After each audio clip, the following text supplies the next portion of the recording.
श्रीलक्ष्मी श्रीमहालक्ष्मी क्षीरसागर कन्यका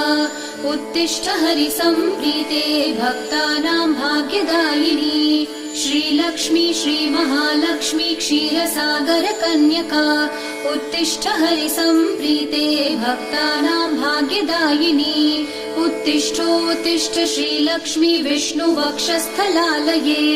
उत्तिष्ठ करुणापूर्णे लोकानां शुभदायिनी उत्तिष्ठोत्तिष्ठ श्रीलक्ष्मी विष्णुवक्षस्थलालये उत्तिष्ठ करुणापूर्णे लोकानां शुभदायिनी श्रीपद्ममध्यवसिते वरपद्मनेत्रे श्रीपद्महस्तचिरपूजित पद्मपादे श्रीपद्मजात जननी शुभपद्मवक्त्रे श्रीलक्ष्मी भक्तवरदे तव सुप्रभातम्।